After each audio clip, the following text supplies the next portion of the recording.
വൈകുന്നേരം നേരെ മലബാർ ബൈറ്റ്സിൽ പോയി ഒരു ചായയും ഒരു ചിക്കൻ സമൂസയും കഴിച്ചു ഞങ്ങൾ നേരെ പോയത് ലുലുവിലേക്കാണ്. ഓഫർ കേട്ട് ഓടിപ്പോയതാണെന്ന് ചോദിച്ചാൽ അങ്ങനെയും പറയാം. തിരക്കൊട്ടും ഇല്ലായിരുന്നത് കൊണ്ട് തന്നെ ഞങ്ങൾ നേരെ ഓഫറിൻ്റെ സെക്ഷനിൽ എങ്ങനെയോ എത്തി. അമലെ രാഹുലും ഒരു പില്ലോ ഒക്കെ വാങ്ങിച്ചു. തിരക്കിനിടയിൽ ഇനിയും വല്ല ഓഫർ ഉണ്ടോ എന്നൊക്കെ നോക്കി. അത് കഴിഞ്ഞിട്ട് അവിടുന്ന് നേരെ ഇമാജിനിൽ പോയി.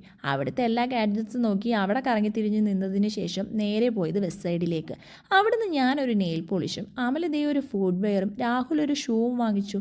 അവിടുന്ന് അങ്ങനെ ബില്ലിംഗ് ഒക്കെ കഴിഞ്ഞ് ഞങ്ങൾ നേരെ പോയി ഒരു മിറർ സെൽഫിയും എടുത്ത് അവിടെ നിന്ന് ഇറങ്ങി നേരെ ലുലു കണക്റ്റിലേക്ക്. ആൾക്കൂട്ടത്തിൻ്റെ ഇടയിൽ അലറി വിളിക്കുന്ന ടോർച്ചും കണ്ടു. അങ്ങനെ അതും നോക്കി നേരെ വിവോ സെക്ഷനിൽ പോയി ഫോണും ടെസ്റ്റ് ചെയ്തപ്പോഴേക്കും വിഷപ്പിൻ്റെ വിളി വന്നു. അങ്ങനെ അവിടുന്ന് ഞങ്ങൾ നേരെ മക്ഡിയിൽ പോയി 69 ഓഫറിന് ചിക്കൻ സർപ്രൈസ് ബർഗറും ഒരു ഐസ് ടീയും വാങ്ങി. അത് കഴിഞ്ഞ് ഒരു ഐസ്ക്രീമും വാങ്ങിയിരിക്കുമ്പം ദേ മഹേഷും അച്ചും എത്തി. അതൊക്കെ കഴിഞ്ഞ് നേരെ പോയത് ഹൈപ്പർ മാർക്കറ്റിലേക്കാണ്. അവിടെ പോയി 1 ലിറ്ററിൻ്റെ നമ്പീഷൻ നെയ്യും വാങ്ങി അവിടെ നിന്ന് ഇറങ്ങി നേരെ ലുലു സെലിബ്രേറ്റിൽ പത്രം വായിച്ചിരിക്കുന്ന ശ്രീനാഥിനെ കണ്ടു. അവിടുന്ന് ഷോപ്പിംഗ് ഒക്കെ കഴിഞ്ഞ് നേരെ കൊക്കോട്രിയിൽ വന്ന് മസാല ഷവായും ചായയൊക്കെ കുടിച്ച് അവസാനിപ്പിച്ചു. അപ്പോൾ ശരി, ബാക്കി വിശേഷങ്ങളൊക്കെ അടുത്ത വീഡിയോയിൽ പറയാം.